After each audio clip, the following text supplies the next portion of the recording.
आर्य समाज संस्था हिसार, जिसकी आड़ में पैसों के लालची कर रहे हैं भ्रष्टाचार, लेकिन सच को उजागर करने वाले अपने लक्ष्य पर अडिग है लगातार। जी मीडिया की मुहिम का बड़ा असर हुआ है। हरियाणा के शिक्षा मंत्री महिपाल ढांडा ने जी मीडिया का शुक्रिया अदा करते हुए कहा कि आप ये मामला हमारे संज्ञान में लाए हो और अब हमें पता चल रहा है कि हिसार में इस तरीके की गड़बड़ियां हैं, तो इस पर हम जांच करवाएंगे। वहीं हिसार में आर्य समाज संस्था को लेकर हिसार उपायुक्त को ज्ञापन सौंपा गया, जिसके बाद डीसी ने जो है सीधे तौर पर आश्वासन देते हुए यहां पर कहा है कि मामले की जांच जारी है और ये ज्ञापन सरकार को भेजा जाएगा।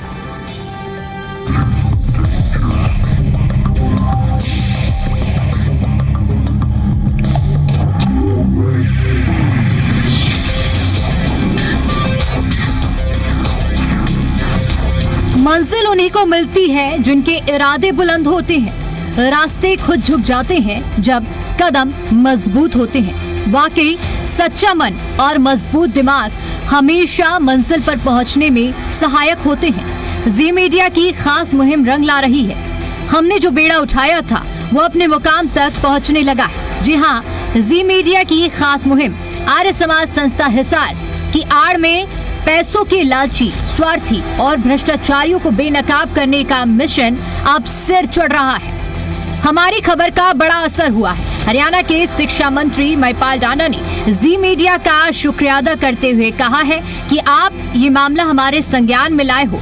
अब हमें पता चल रहा है कि हिसार में इस तरीके की गड़बड़ियां हैं, तो हम इस पर जांच करवाएंगे। आर्य समाज के द्वारा जो स्कूल संचालित होते हैं उनकी बात कर रही हैं, उसमें आपने बताया अच्छा है और इसका जो संज्ञान है इस मामले में मैं जरूर लूँगा और जितनी भी उचित से उचित कार्रवाई होगी तो उस पर कार्रवाई भी करेंगे। और मैं आप लोगों का धन्यवाद करता हूं कि आपने ये चीज़ सामने लेके आए हो कि भाई इस तरह की कोई वहाँ पर गड़बड़ियाँ सामने निकल के आई। वहीं आर्य समाज संस्था से संबंधित ज्ञापन पूर्व सरपंच सोमेश के नेतृत्व में हिसार उपायुक्त को सौंप दिया गया है, जिसको लेकर हिसार डीसी ने आश्वासन देते हुए कहा कि इसकी जांच जारी है, ज्ञापन सरकार को भेजा जाएगा। वहीं पूर्व सरपंच सोमेश ने कहा कि आश्वासन से काम नहीं चलेगा। माननीय मुख्यमंत्री महोदय हरियाणा सरकार के नाम पर मार्फत उपायुक्त महोदय हिसार के एक ज्ञापन सौंपा है और उस ज्ञापन में हमने हमारी मांग रखी है कि एक तो आर्य समाज की संस्था का जो विषय चल रहा है उस विषय को लेकर के और सीएवी स्कूल के लेकर के जो तारीख 23 तारीख हमने दी हुई है उस 23 तारीख तक हमारा जो है आप इस पे प्रशासक नियुक्त कर दें, अन्यथा 24 तारीख से हम पूरे प्रदेश भर का जो है आंदोलन यहाँ शुरू कर देंगे। अगर इस आंदोलन के बावजूद भी अगर आप लोग प्रशासक नियुक्त नहीं कर पाए तो फिर हमें अगर आमरण अनशन पे बैठना पड़ा तो हम उसके लिए बैठेंगे। समाज सेवी सुभाष फौजी ने कहा कि अगर 23 जुलाई तक कोई प्रशासक नियुक्त नहीं किया गया तो 24 जुलाई से बड़ा आंदोलन होगा, वो आमरण अनशन पर बैठेंगे। तो मैं चाहता हूँ कि ये शिक्षण संस्थान अगर इस तरह बंद होते रहें तो फिर पूरे हरियाणा में फिर ये तो शिक्षा का तो स्तर गिर जाएगा। तो हमारा तो यही हमारी एक मांग है कि अगर प्रशासक नियुक्त कर दें और उसकी जांच कमेटी बिठा दे तो ठीक है, नहीं तो 24 तारीख से हम धरने पे बैठेंगे। और धरना बहुत जैसे चैनत गांव का आपने देखा होगा, हल्के में लिया कितना भारी पड़ गया, अब ये भी अगर हल्के में लिया गया तो ये भी भारी पड़ेगा। लेक्चरर सुनीता कुंडू ने कहा कि हिसार में शैक्षणिक संस्थान अगर बंद होंगे तो शिक्षा का स्तर गिरेगा, इसको प्रशासन हल्के में ना ले। पिछले 1.25 साल की बात करें तो अभी तक हमारी सुनवाई नहीं हुई है।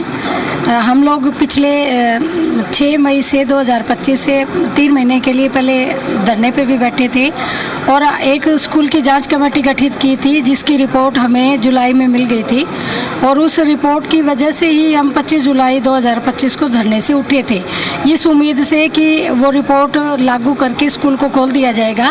पर इस बात को भी सर 1 साल के नज़दीक हो गया, अभी तक स्कूल नहीं खुला है ना टीचर्स की या अन्य जो हमारा सहयोगी स्टाफ है उसकी बहाली हुई है, ना ही बच्चों के एडमिशन शुरू किए गए हैं। 11-12 को बंद करने के बहाने से सर 9-10 भी स्कूल में बंद हो गई है। अब केवल 50-60 स्टूडेंट जो है वो प्राइमरी के ही है। तो हम सर का सहयोग कर रहे हैं कि अगर ये अभी भी एडमिनिस्ट्रेटर नहीं लगाएंगे स्कूल में या मैनेजमेंट में तो हम भी धरने पर बैठेंगे सर। पूर्व प्रिंसिपल पूनम दहिया ने कहा कि प्रशासक नियुक्त नहीं किया जाता तो महिलाएं भी धरने पर बैठेंगी। सरकार को उनकी मांगे माननी चाहिए। 5 मई 2025 से लगातार हम संघर्षरत हैं और अभी तक हमने हर जगह ज्ञापन दिया है। पहले डीसी साहब को भी, डिस्ट्रिक्ट एजुकेशन ऑफिसर ने हमें रिपोर्ट दी, वो हमारे हक में है। हम कोर्ट तक पहुंच चुके हैं। हमने सीएम साहब को भी पहले ज्ञापन दिया है 12/6 को 2025 अगस्त को, लेकिन अभी तक कोई सुनवाई नहीं है। सब हम जुड़ेंगे आपस में और इसके लिए एक बड़े लेवल पर आंदोलन। पंजाबी एकता मोर्चा हरियाणा के प्रवक्ता ओम प्रकाश बजाज ने कहा कि 5 मार्च 2025 से लगातार वो संघर्ष कर रहे हैं, लेकिन अभी तक कोई सुनवाई नहीं हुई है। सरपंच साहब ने कहा है जो कमेटी गठित होगी, जो फैसला लेगी, इसके अंदर हमारी संस्था पूरी तन मन धन के साथ इनके साथ देगी और जब तक ये समस्या हल नहीं होती इनके साथ रहेगी। सरपंच साहब ने कहा है जो कमेटी गठित होगी, जो फैसला लेगी, इसके अंदर हमारी संस्था पूरी तन मन धन के साथ इनके साथ देगी और जब तक ये समस्या हल नहीं होती इनके साथ रहेगी। लेक्चरर कुसुम वर्मा ने कहा कि इस मामले का जल्द से जल्द समाधान होना चाहिए। अगर सुनवाई नहीं होती है तो सब एकजुट होकर आंदोलन करेंगे। आर्य समाज को तो आगे आना चाहिए बच्चों की शिक्षा के लिए, प्रचार प्रसार के लिए, तो वही शिक्षा के दुश्मन बने बैठे हैं। जो एक दान की हुई ज़मीन है उस पे जो गरीब बच्चों के लिए स्कूल बना हुआ है उसको बंद करके उनको क्या मिला वो वही जानते हैं। तो हम ये चाहते हैं कि जल्दी से जल्दी है ना, जो हमारी सरकार है या जो हमारे सीएम है या जो हमारे डीसी सर है वो कुछ ना कुछ स्टेप ऐसे उठाए कि ये जल्द से जल्द ये हमारा स्कूल खुले और हमारी वापस से बहाल हो।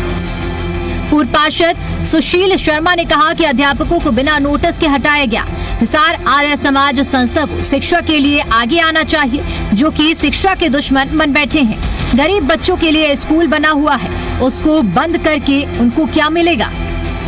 आर्य समाज की जो मैनेजमेंट कमेटी है उनका जो काम करने का तरीका सही नहीं है, उसके खिलाफ हमने डीसी साहब को ज्ञापन दिया है और 23 तारीख तक उन्होंने कहा कि हम अपने एडमिनिस्ट्रेटिव नियुक्त देंगे, कर देंगे, नहीं तो बहुत बड़ा हिसार में आंदोलन होगा जो आज तक ना कभी किसी ने देखा है ना कभी किसी ने सुना होगा। जी, मंजिलें क्या है, रास्ता क्या है, हौसला अगर हो तो फासला क्या है। शिक्षा मंत्री महिपाल डांडा और उपायुक्त ने इस मामले पर संज्ञान लिया, लेकिन इस मुहिम से जुड़े हुए लोगों का दो टूक कहना है कि महज आश्वासन नहीं, उन्हें 23 जुलाई तक प्रशासक की नियुक्ति चाहिए, वरना 24 जुलाई से आंदोलन का आगाज होगा।